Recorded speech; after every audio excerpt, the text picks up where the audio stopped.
Llegó el momento de hablar de los últimos 3 meses de lectura.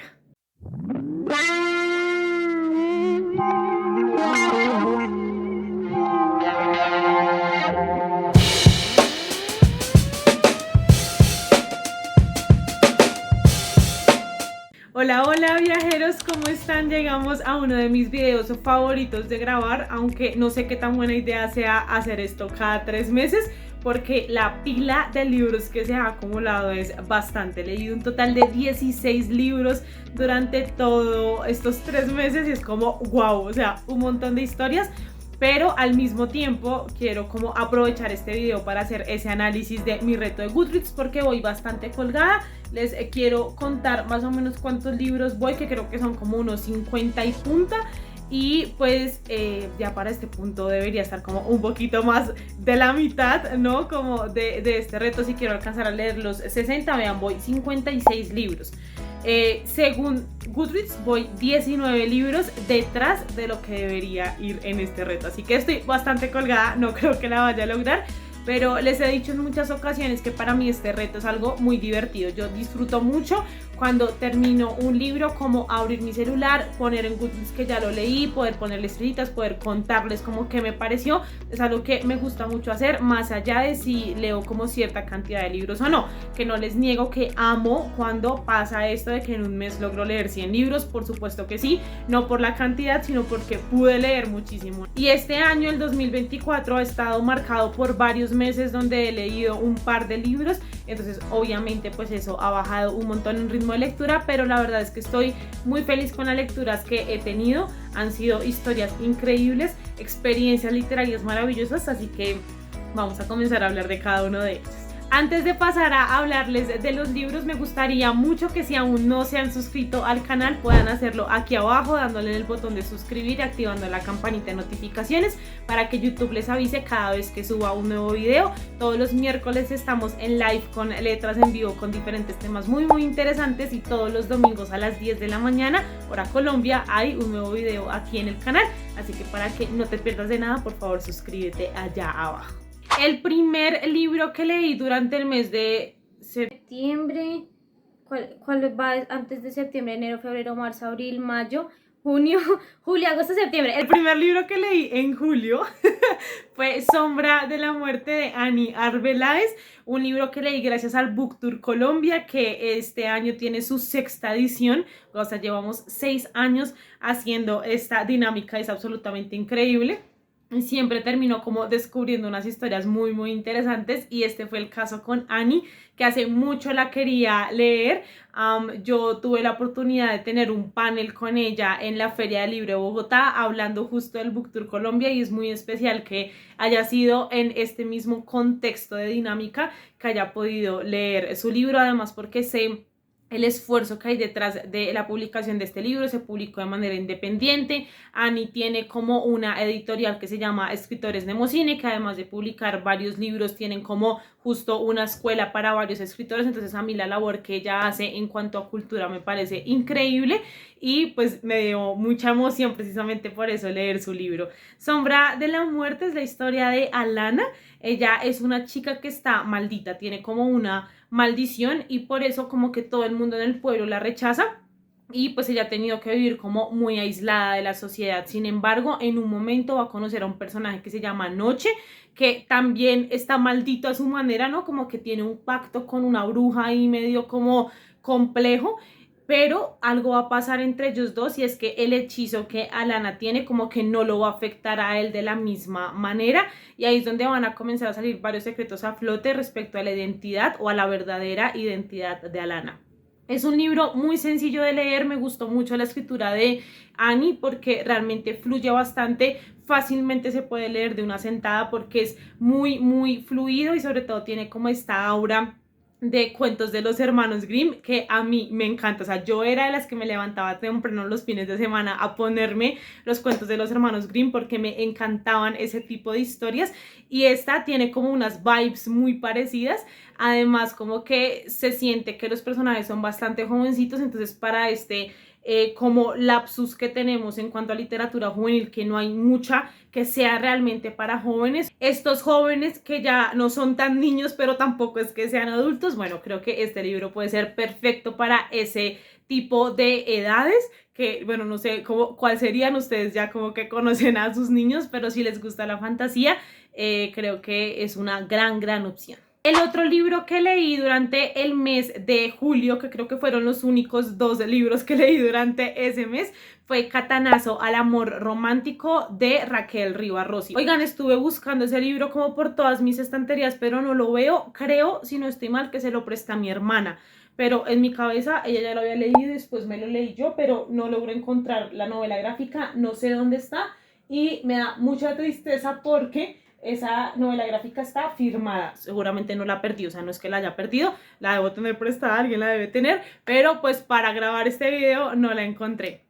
Les conté que durante la Feria del Libro de Bogotá pude conocer a Raquel. Yo había visto como sus novelas gráficas, como las portadas quiero decir, pero la verdad es que nunca como que me habían atraído lo suficiente como para comenzar a leerla. Sin embargo, pude conocerla en la Feria del Libro, me firmó mi libro con una ilustración increíble, que es como esta mujer es una artista impresionante y además creo que llegué en un punto de Lola Vendetta de este personaje muy especial. Y es que, según tengo entendido, porque no he leído los otros libros donde este personaje es la protagonista, pues es una mujer feminista, ¿no? Es una mujer que va en contra del machismo, del patriarcado, de todo este tema cultural y lo habla de manera muy explícita en sus historias. Sin embargo, en Catanazo al amor romántico nos encontramos con una Lola que ha salido de una relación abusiva.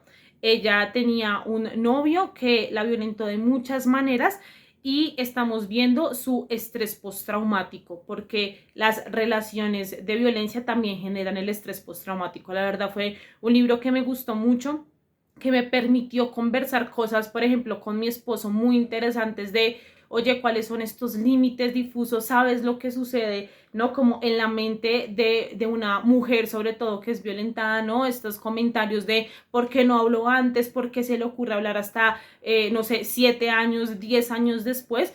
Y es como que si nos ponemos a pensar en el trauma que genera una situación como esta, tal vez no diríamos esas cosas tan a la ligera, ¿no? Y precisamente me parece muy significativo que Lola Vendetta, este personaje feminista, termine siendo como también un ejemplo de lo que ocurre cuando sales de ese tipo de relación. Es decir, como tener estos pensamientos muy claros de las bases del feminismo, que es que queremos los mismos derechos que tienen los hombres, no ser igual a los hombres, sino tener sus mismos derechos por ser seres humanos.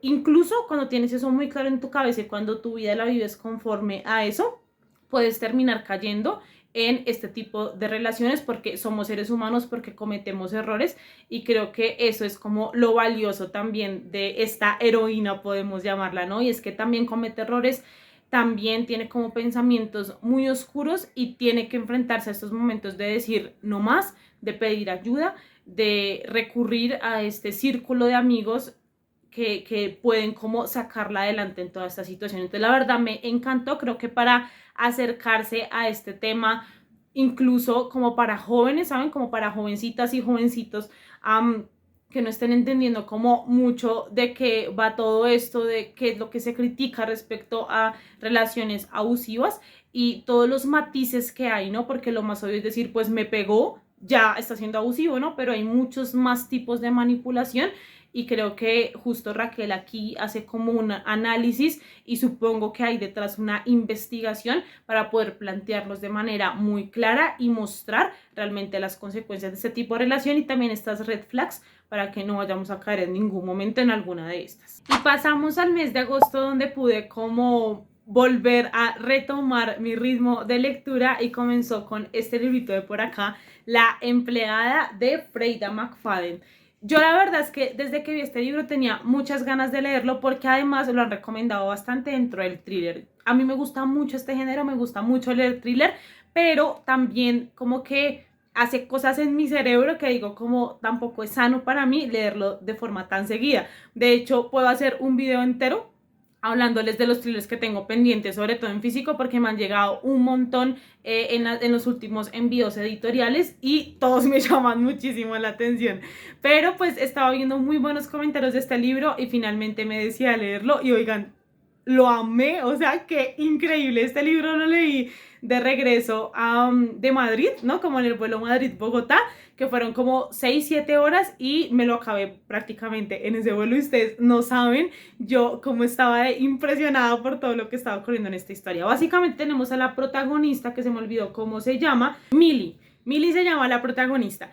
Ella es una mujer muy rara porque está viviendo en un carro después de que salió de la cárcel. No sabemos por qué estuvo en la cárcel, no sabemos qué pasó con su familia, no sabemos nada, absolutamente nada de ella, salvo que pues está pidiendo trabajo en una casa familiar para ser justo una empleada, porque también la echaron del trabajo en el que estaba.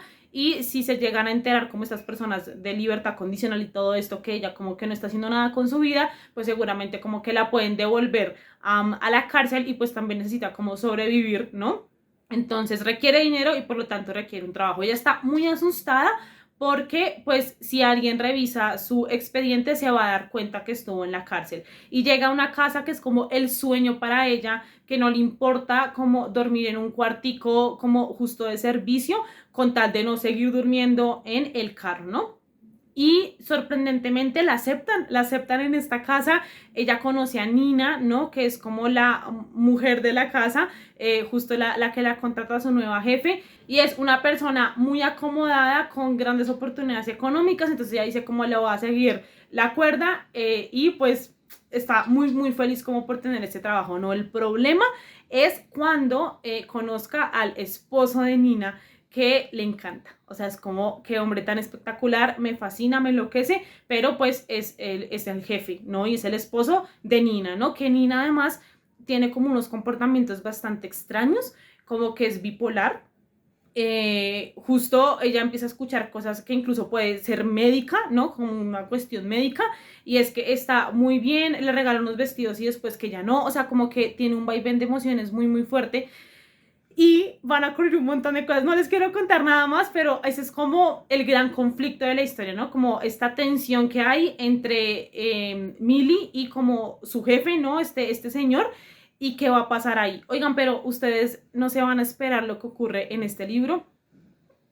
O sea, con todos los personajes, todos tienen como tantos secretos, tantas cosas que es como en qué momento, y literalmente es un libro lleno de giros. A mí un poco lo que me pasa con los thrillers es que hay algunos como que ya nos sorprenden, ¿no? Como que tú ya sabes más o menos qué va a pasar, y es que eso es lo interesante de un thriller, y es que te mantenga enganchado, ¿no? Y que tú no esperes como lo siguiente que va a ocurrir, y a mí esto me parece súper, súper, súper difícil de lograr, porque siento que ya hemos visto tantas historias y tenemos tantas referencias en la cabeza que es como muy fácil uno adelantarse al final, ¿no? Yo no me esperaba absolutamente nada de lo que ocurre en este libro y en serio lo disfruté. O sea, no les puedo decir nada más porque sería spoiler, pero si les gustó, por ejemplo, Verity de Colin Hoover, van a disfrutar un montón La empleada.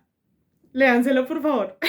Continuamos con Cómo maté a mi padre, de Sara Jaramillo Klinkert, que fue un libro que quise leer para el laboratorio biblioterapéutico de Caro y que me encantó. Oigan, me fascinó este libro. En algún momento sé que voy a releerlo, voy a comprarlo en físico y lo voy a releer, porque en serio disfruté muchísimo de esta historia, de la manera en la que está escrita, de cómo Sara utiliza las palabras y cómo termina utilizando la escritura de manera catártica. Y sé que esto lo hacen tanto escritores como personas del común, ¿no? Y es muy recomendable esto de sentarse y comenzar a escribir todas las cosas que te ocurren y cómo poder desahogarte a través de la escritura con muchas cosas que en tu cabeza no entiendes, ¿no?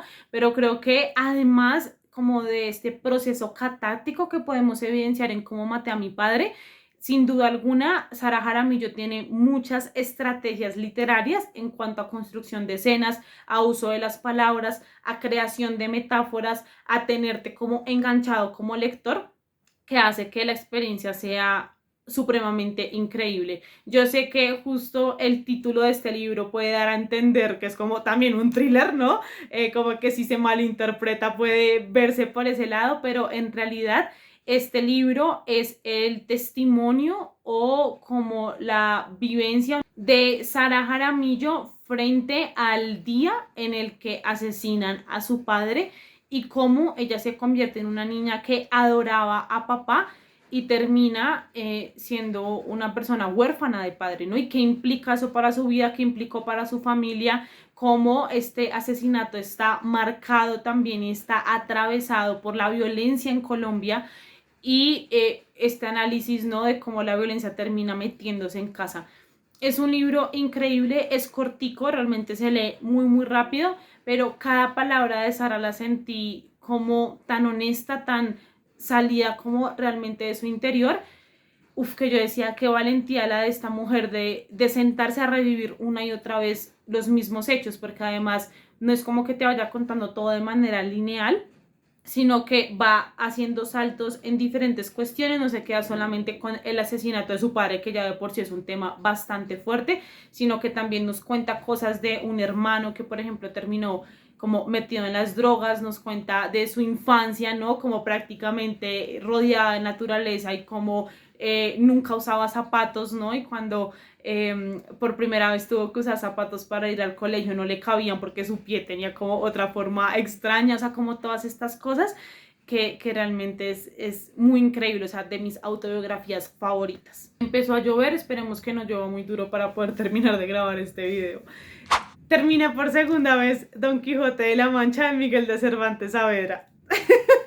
No me voy a extender mucho más con este libro porque ya tienen un video donde les cuento 10 cosas que aprendí de esta historia y ahí les hablo de mi experiencia de lectura la primera vez que lo leí y esta segunda vez, pero decirles que es un libro que me encanta, que me fascina, que me encantaría volver a repetir ese taller en un futuro para que más personas puedan acercarse a esta obra porque en serio es como una experiencia fascinante, no es un libro del todo fácil, es un libro muy largo, en realidad son 2 libros, ¿no?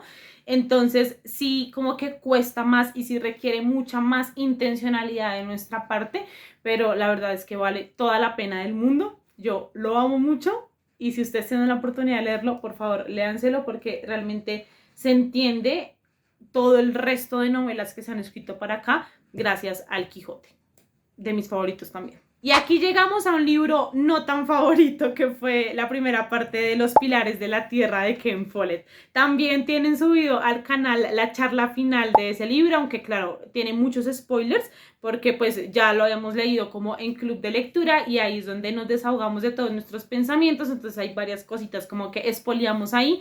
Pero pues en ese video durante 1 hora estuvimos conversando de por qué a Marce sí le gusta el libro y a mí no me gustó para nada. Creo que incluso entre más lo pienso como que menos me gusta. Ay, no sé si fue como muchos errores en torno a este libro para que yo lo disfrutara.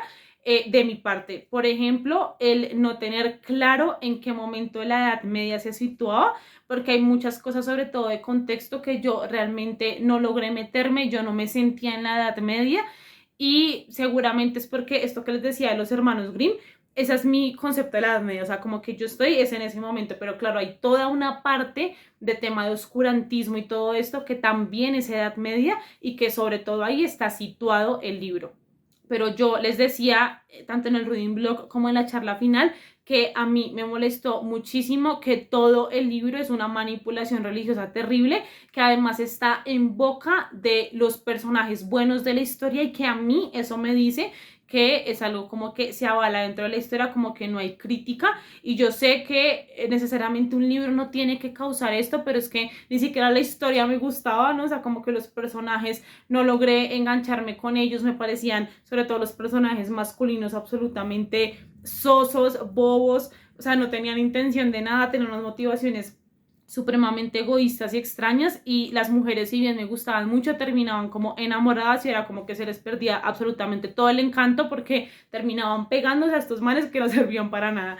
Entonces no logré como entender la ambientación, no logré conectar con los personajes. También es cierto que creo que hay una precuela, ¿no? Donde explica un poco para entrar a este libro. Entonces de pronto eso también fue un error de nuestra parte y es haber comenzado la historia con este libro y no con la precuela.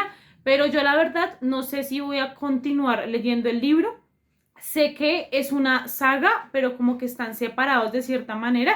Yo por ahí tengo uno que se llama La Armadura de la Luz, que lo tengo en físico.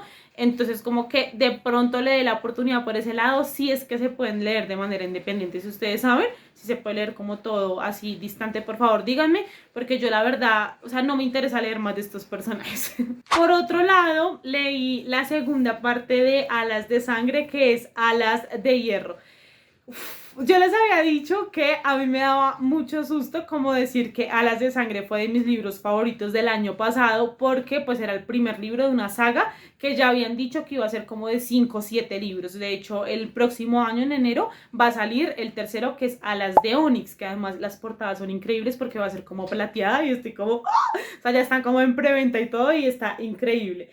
Y efectivamente fue así, o sea, este libro no me gustó tanto como el primero, no me enganchó tanto como el primero, pero sí hubo cosas que me gustaron bastante. Por ejemplo, ya tenemos como otros conflictos de la parte de Violet. No les voy a contar mucho porque obviamente es una segunda parte y no quiero hacer spoiler, pero si se acuerdan, la primera parte trata de este conflicto que tiene ella porque su madre la está obligando a ser jinete de dragón y ella en realidad toda su vida se preparó para ser escriba. Bueno, en este libro me gustó mucho que estas dos partes ya no tienen por qué estar separadas, sino que para salvar el mundo, en realidad se necesita que trabajen en conjunto dentro de Violet, ¿no? O sea, que ella pueda ser esta jinete súper, súper fuerte que se enfrenta como a todo este tema en el campo de batalla, pero también una persona que es capaz de analizar textos, de traducir textos, ¿no? Y así como conocer la historia para poder crear estrategias para el campo de batalla, ¿no? Y creo que eso a mí me gustó muchísimo.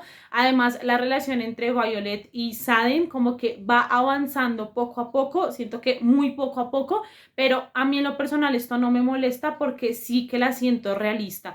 O sea, como que sé que está como todo ese problema de el tema de la confianza y problemas de comunicación, y si bien como que decimos esto de ahí se soluciona súper fácil, vayan y háganlo en la vida real, o sea, vayan y logren expresar sus sentimientos en palabras y logren tener este tipo de relaciones, como que ya en la vida real no es tan fácil, y yo siento que este libro muestra eso, como todo es como un paso a paso, tiene grandes escenas de batalla, los dragones como siempre son increíbles, pero si como que lo resumo, siento que no debería ser tan largo como es, o sea, realmente hay muchas partes como que sentí que fueron bastante lentas, y además como que no sé para dónde vamos, o sea, como que para qué más, ¿no? ¿Para qué 7 libros?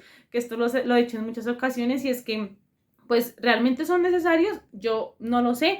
Si termina de manera muy intensa porque creo que Rebeca sabe cómo hacer buenos finales, pero no tengo ni idea qué me voy a esperar como en el siguiente libro. Lo cierto es que me hizo pasar un gran momento. Leí este libro de fantasía justo junto con otro que ya les voy a hablar, y pues a mí la fantasía me gusta mucho, disfruto mucho como trasladarme a estos universos y cumplo ese cometido de entretenerme a la perfección, pero para mí no estuvo como al nivel del primero, sobre todo porque siento que el primero como que pega más fuerte porque pues estás conociendo todo el mundo, estás conociendo los personajes, y aquí cuando ya estás como metida en este mundo, es como que ya todo se siente bastante repetitivo y como que con poca novedad. Entonces ahí es como donde se va perdiendo el encanto. Sin embargo, esto por ejemplo no me pasó con Reina de Sombras de Sarah J. Maas, que es el cuarto libro de Trono de Cristal. Ya estoy leyendo el quinto libro, ya estoy leyendo Imperio de Tormentas. Se los contaré en el reading blog de octubre y en el wrap up de octubre, porque es el sexto libro y yo amo muchísimo esta saga. No está al nivel de Acotar. Acotar tiene un espacio muy especial en mi corazón. No sé si es porque fue la primera saga que leí de ella y nuevamente como que pega con este factor sorpresa de yo no esperarme absolutamente nada de lo que está contando, de no haber leído mucha fantasía antes. Entonces como que fue una autora que me abrió la mirada a toda la fantasía de esta manera, ¿no? Al romantasy, a una relación entre personajes tan fuertes y a todas estas batallas y a objetos mágicos, ¿no? Como toda esta situación. Y pues yo amo muchísimo a los personajes de ese libro, ¿no? Y si bien también me encantan estos, pues como que les digo, si nos ponemos a comparar, yo disfruto muchísimo más Acotar, pero eso no quiere decir que no esté disfrutando también muchísimo Trono de Cristal. Siento que Sara con esta saga, la verdad, se tomó muchísimo tiempo para como expandir y seguir como abriendo muchísimas más tramas. De hecho, por ahí veía un TikTok que decía como que Trono de Cristal en realidad no comienza en el primer libro, sino en el tercer libro. Y aunque yo no lo veo así, sí en su momento les dije como que el tercer libro parecía y el inicio de saga de otro libro totalmente diferente. Pero, por ejemplo, ahorita con Reina de Sombras y con Imperio de Tormentas, estoy viendo esto de que nada era gratuito, nada estaba ahí porque sí. Y precisamente esto que les digo del tedio, como de que ya conozco los personajes de Alas de Sangre, acá me pasa otra cosa totalmente diferente, y es que como ya los conozco, estoy como a la expectativa de que las relaciones entre ellos como que sigan creciendo y sigan dándose de una manera muy especial.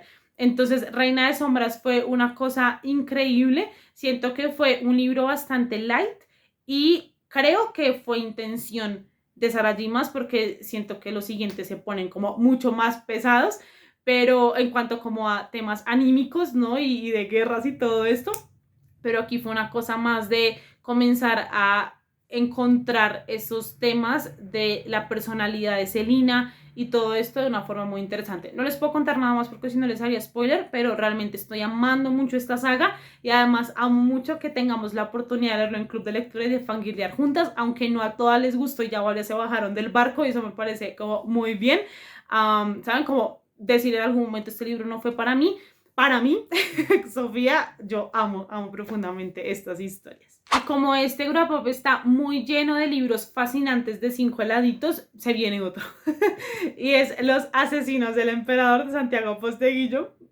Ay no, oigan, estoy muy emocionada. Creo que la próxima semana sale el video donde les voy a hablar de mi opinión de toda la trilogía de Africanus. Porque como que ya necesitaba sacar de mi sistema todas esas opiniones, porque también tengo que hablarles de la biología de Julia, y ahora que ya terminé Los Asesinos del Emperador y que voy avanzando en Circo Máximo, que es la segunda parte, pues como que dije, no me quiero colgar como en cuanto a opiniones. Oigan, espectacular. Espectacular este libro, muy importante si ustedes quieren como comenzar a leerlo. Para los que no saben, es la historia de Trajano, que es el primer emperador, bueno, no sé si fue el primero, pero fue un emperador hispano en Roma.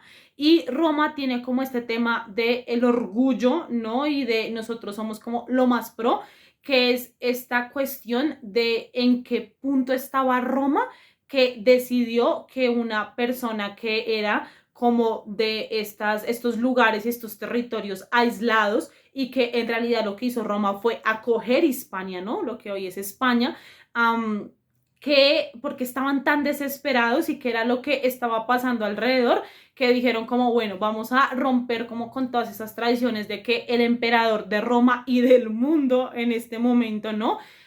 Sea una persona que no es romana y que sea como de afuerita, ¿no? O sea, es pensarnos como en este tema imperialista y de que yo conquiste un territorio y que de ese territorio conquistado, que sí, que ahora forma parte de mí, pero no son romanos, no, no son lo que nosotros somos, porque nosotros somos lo más pro. Ahora de ese territorio tiene que salir alguien que va a gobernarnos en Roma. O sea, es algo muy épico y muy impresionante, y un poco lo que hace Santiago Posteguillo, y la aclaración que les quería hacer con Los Asesinos del Emperador, es que aquí él nos va a contar todo el contexto histórico para que Trajano llegara al poder. Entonces, como que es como extraño, porque en realidad parece que el protagonista de este libro fuese Domiciano, que es el emperador que está en este momento y que es una porquería de persona y que hace muchas cosas mal, y en temas de guerra están mal, y o sea, es una cosa demasiado como turbulenta, y ahí es donde tú dices, ya entendí, ¿no? O sea, como por qué después se le da el paso a Trajano para que pueda gobernar Roma. Pero a mí la verdad me parece que Santiago Posteguillo se supera con cada libro que pasa. Siempre está como pensando en nuevas técnicas narrativas. Este libro, por ejemplo, comienza con Los Asesinos del Emperador, o sea, mostrándonos el momento en el que quieren matar a Domiciano, y se devuelve, ¿no? Como que está esta primera escena y tú, porque además es una escena que dura como 5 capítulos y es demasiado impactante, y después nos comienza a contar sobre la vida de cada uno de los personajes que estaba metido en este complot para asesinar al emperador, y es absolutamente fascinante. Obviamente vamos a ver los primeros años de Trajano, ¿no? Cómo comienza a formarse, pero es, por ejemplo, en Circo Máximo, donde ya vamos a ver un poquito más de acción de parte de Trajano. Lo que este libro no tenga acción está lleno y es muy impresionante, en serio, lo amé, lo disfruté mucho. Sé que son libros bastante largos y por eso pueden intimidar bastante. Uy, pero ustedes no saben cómo fluyen, o sea, es como una cosa de quiero leer y quiero leer y quiero leer y quiero leer. Me encanta. Y además esta edición tiene este texto inédito que se llama Los secretos de los asesinos del emperador, y es una parte del libro donde nos cuenta todo el detrás de cómo Posteguillo construyó esta historia, y es también supremamente interesante porque pues prácticamente nos da como todo el bosquejo de la historia, todo el mapa de lo que él quería hacer, y ahí como que queda absolutamente claro todo lo que Posteguillo nos cuenta en este libro. En serio, léanlo, es increíble. Oigan, todos los próximos libros son por el reto Enfrentando Pendientes. Les voy a dar como una visión general y estoy muy feliz, o sea, ya he podido avanzar bastante con este reto porque sí estaba muy colgada. He hecho algunos cambios, como que en algunas premisas tenía pensado leer como algunos libros, pero como que ahí he ido modificando cosas porque justo yo no quería que fuese un reto como de tengo que leer este libro, sino que eventualmente poder ir eligiendo como los libros que quiero leer, pero he logrado bastantes consignas y estoy muy emocionada por eso. Uno de los libros que yo quería leer por esta premisa, creo que era de leer un libro escrito por una mujer, si no estoy mal, era La última ceniza de Montserrat Martorell. Ay, oigan, creo que o no lo entendí o no es para mí, pero me costó mucho leerlo. O sea, realmente fue una historia muy compleja para mí de entender, sobre todo por las motivaciones de los personajes. Tenemos a un protagonista que se llama Conrad, que es un hombre muy extraño, muy violento, y que hace cosas que tú no sabes si realmente sí están pasando en la vida real o están ocurriendo en su mente. Siento que la carga de violencia de este libro fue como innecesaria, no sé si para la historia o para mí en el momento en el que yo la leí, pero como que sí hubo partes de la historia que yo decía no estoy entendiendo absolutamente nada de lo que está pasando, porque como que no entendía la motivación detrás de los personajes. Al final el libro te das cuenta como que efectivamente está contada de esa manera, ¿no? Para que como que la realidad y la ficción se mezclen, pero aún así como que realmente no llegué a entender mucho las motivaciones de los personajes.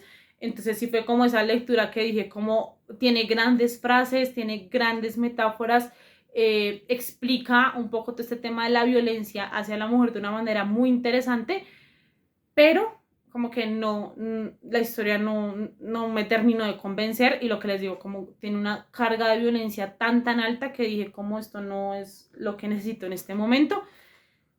Entonces no sé, la verdad le tenía muchas expectativas, siento que igual esta opinión está como súper básica, pero estaré pensando mucho mejor esta historia, les contaré qué me parece. Lo que les digo, creo que Montserrat tiene una gran voz narrativa, tiene una manera de escribir muy interesante, pero la historia en sí no fue para mí. Por otro lado, creo que para la consigna de un libro que tengo hace más de 5 años, leí Cuando Hitler robó el conejo rosa de Judith Kerr.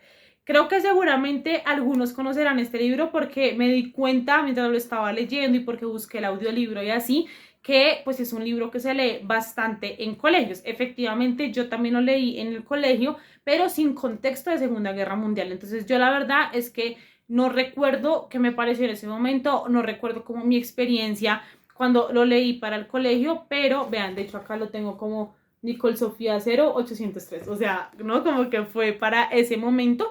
Y recuerdo que después de salir del colegio y cuando ya me comenzó como a gustar muchísimo más leer, como que yo me puse esta meta de leer los libros que no había disfrutado en el colegio y como volver a darles una oportunidad. Y fue ahí donde, por ejemplo, volví a leer El diario de Ana Frank y me encantó. Volví a leer Crónica de una muerte anunciada y me pareció fascinante. Volví a leer Cien años de soledad y también me encantó. Y tenía pendiente leer Cuando Hitler robó el conejo rosa, porque pues lo que les digo, no me acordaba mucho de mi experiencia.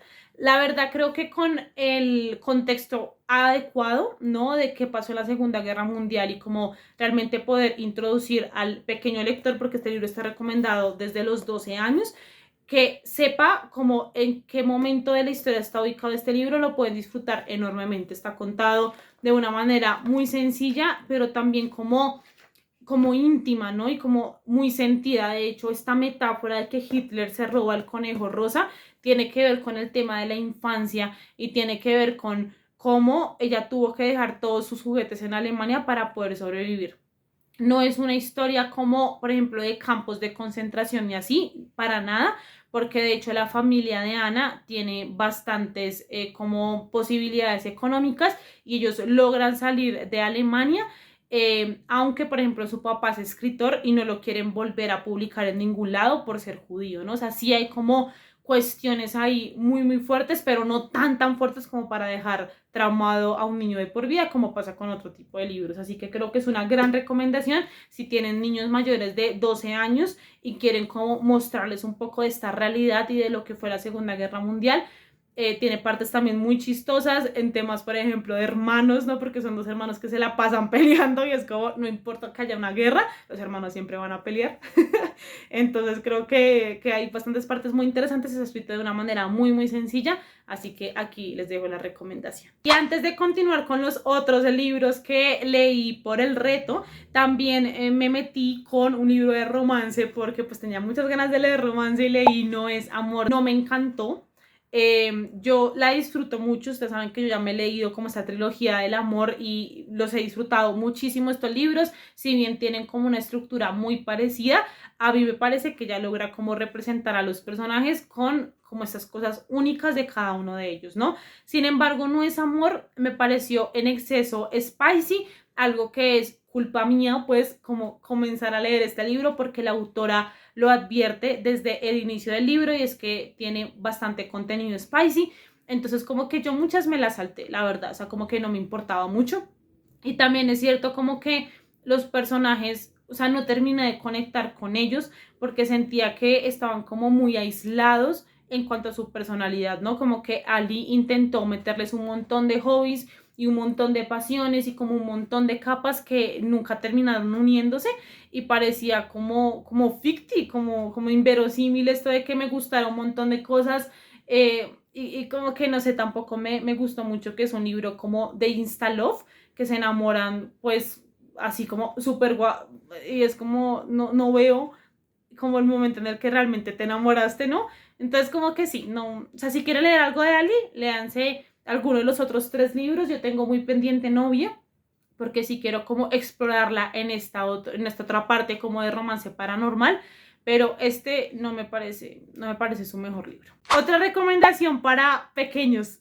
He tenido como bastantes recomendaciones en este grapado para jóvenes y niños y tengo por acá el libro salvaje de Juan Villoro. Si ya se leyeron, por ejemplo, Persona Normal de Benito Taibo, van a saber más o menos de qué va este libro, aunque si yo tengo que poner en una balanza, creo que me gustó mucho más el libro salvaje, porque creo que Juan Villoro fue muy inteligente en poner referencias a libros clásicos, referencias a cultura general en cuanto a literatura, de una manera muy entendible, muy graciosa. Y este libro también tiene muchísima más fantasía. Tenemos a Juan, que es el protagonista, que es un niño que está como asumiendo que sus papás se van a separar. Y la mamá está como muy perdida, muy desolada, muy triste y en unas vacaciones de la escuela como que decide mandarlo a la casa del tío, que ya se me olvidó cómo se llama el tío Tito. Pero él está como súper, no, como que yo no quiero ir allá porque precisamente es un tío muy extraño, nunca sale de casa, tiene una biblioteca gigante de hecho para poder entrar a esta casa y no perderse, necesitan como llevar una campanita y así cuando ya no sepas cómo hacia dónde más ir, tocas la campanita y va alguien a buscarte porque así, o sea, esa es la cantidad de libros que hay en esta casa. Es muy especial para pequeños lectores, para estos niños o estos jóvenes que creen que no son como lo suficientemente lectores o inteligentes para poder leer. Saben que es una cosa muy extraña estos prejuicios que tenemos en torno a la lectura y es que eso es demasiado como para gente muy inteligente, ¿no? Y aquí tenemos a un lector princeps, como le dice el tío Tito, que es un lector que los libros lo eligieron y que quieren que logre una misión y se pregunta Juan esto de pero a mí nunca me ha ido bien en la escuela, yo no leo mucho, o sea, como por qué me elegirían a mí y es las respuestas que le da el tío Tito es o sea, son muy, muy hermosas y te muestran esto de que lo único que necesitas para ser lector es aprender a leer y ya, y a partir de ahí los libros van a terminar eligiéndote si tú les das como el espacio para que formen parte de tu vida y seguramente te van a llevar por grandes, grandes aventuras. No solamente para niños y jóvenes, sino también para muchos adultos que tal vez tengamos como este pensamiento de como que no leo tanto porque es demasiado difícil para mí. Bueno, léanse las respuestas de El Tío Tito, que son muy especiales y también tiene como muchas ideas sobre la vida, ¿no? Sobre que esto de quedarse encerrado leyendo todo el tiempo tampoco es que sea tan sano, ¿no? Como plantea estos extremos de una manera muy especial y obviamente hay mucha aventura, están estos libros que se mueven y que arman escaleras y están buscando el libro salvaje precisamente que no se ha dejado leer por nadie. Es muy divertido, muy interesante. Y bueno, aquí otra recomendación. Y seguimos con otro libro que creo que va a ser uno de mis favoritos de este año. Tierra de Mujeres de Charlotte Perkins Gilman. Si no han visto el Reading Blog de septiembre, les cuento que tuve una crisis muy compleja con todo este tema que llegó en avalancha una cantidad de noticias llenas de violencia hacia la mujer, ¿no? Tenemos el caso de Giselle Pelicot, tenemos el caso de una deportista que su novio la incendió y siguen saliendo unas cosas impresionantes respecto a la violencia hacia la mujer. Y por ese momento, o sea, yo estaba como teniendo esta crisis, decidí comenzar a leer Tierra de Mujeres y me encantó este libro, me pareció increíble, es una utopía donde tenemos como esta idea precisamente de la Tierra de Mujeres. El libro comienza con 3 hombres, cada uno como súper diferentes. Uno es como un Don Juan, el otro, si no estoy mal, es sociólogo y el otro es científico. Y ellos están de vacaciones y empiezan a escuchar como este rumor de que existe una Tierra de Mujeres a la que obviamente no pueden entrar hombres y que aquellos que se han atrevido a ir hasta allá nunca han vuelto. Entonces ellos, en este sentido de aventura, obviamente deciden ir allá y se encuentran con el paraíso, básicamente. Y este libro es como ese encuentro entre nuevas miradas, ¿no? Porque las mujeres de esta Tierra de Mujeres también quieren tener este acercamiento hacia nuestra civilización, ¿no? Y cómo funciona esto, cómo funciona lo otro.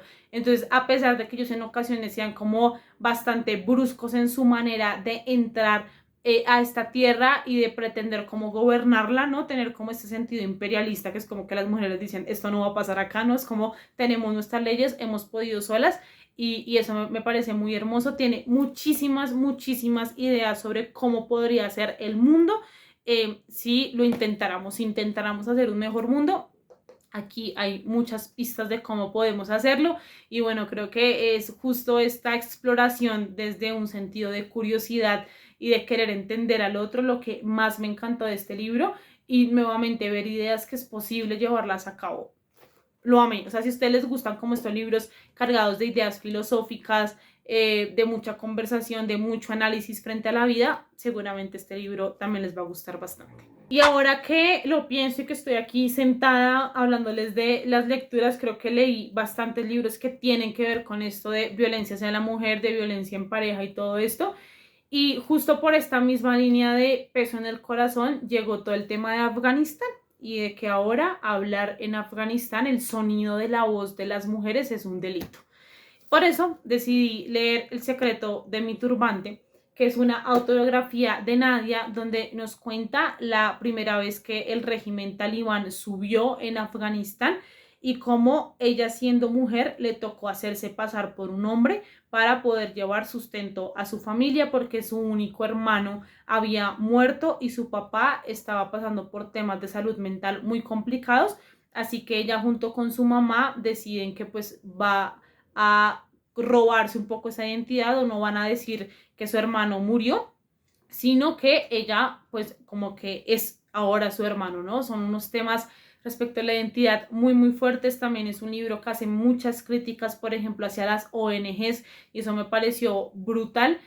Y es esto de no estar viendo como las cifras generales de una población o de violencia o no como de víctimas, sino ver la historia de una sola persona que realmente es profunda y muy intensa. O sea, realmente era esto de necesito que todo el mundo lea este libro como para concientizarse de muchas cosas. Por ejemplo, el hambre y la sed que tenía Nadia por aprender, por ir a la escuela y cómo no la dejaban, ¿no? Porque además el libro comienza con que por un bombardeo a ella le cae prácticamente la casa encima y su cara queda desfigurada. Hoy en día, si ven fotos de Nadia, no se ve como mal, ¿no? La cara, pero según lo que nos cuenta en el libro, sí que quedó como un monstruo, ¿no? Como irreconocible.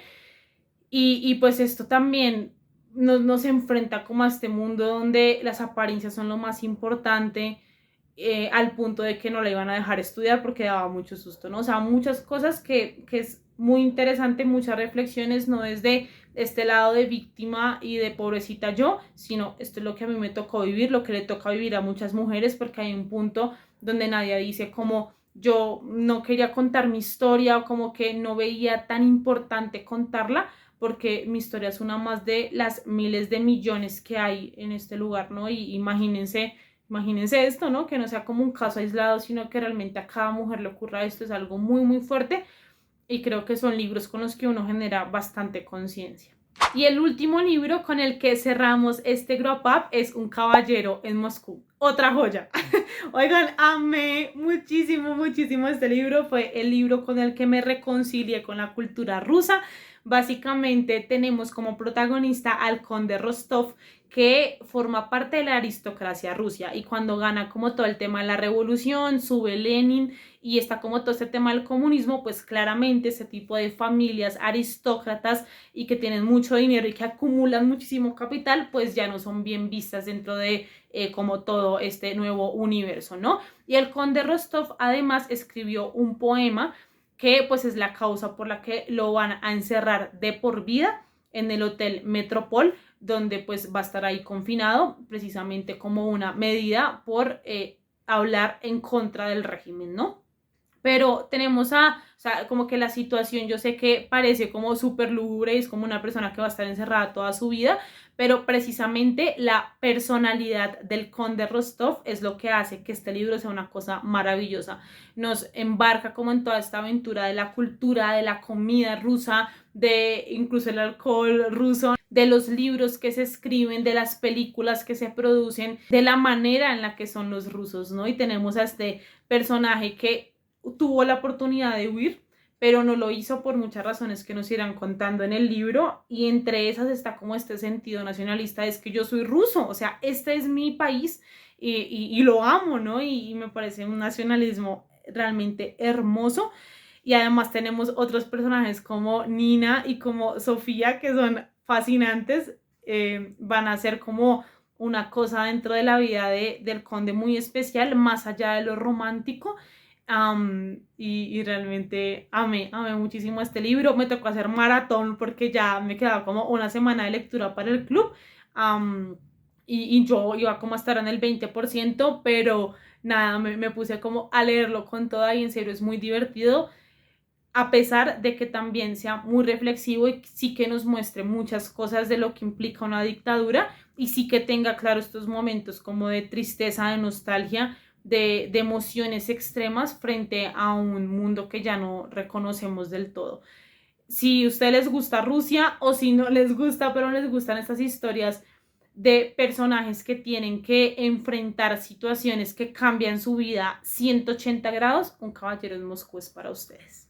Y aquí terminamos este Grow Up, un video larguísimo, por Dios, llevo acá como una hora hablando de libros, pero bueno, eso es lo que nos gusta hacer. Por favor, cuéntenme aquí abajo en los comentarios si ustedes ya han leído alguno de estos libros, qué les pareció, si están de acuerdo conmigo en mi opinión o no, o si han leído libros extraordinarios durante estos 3 meses y quieren como recomendarlos aquí abajo. Recuerden que me pueden seguir en mis redes sociales, suscribirse a este canal, activar la campanita de notificaciones para que YouTube les avise cada vez que suba un nuevo video, recomendarle este video a algún amigo que quiera recomendaciones literarias, y nos estaremos viendo la próxima semana en un nuevo video. Recuerden que leer no es un acto solitario.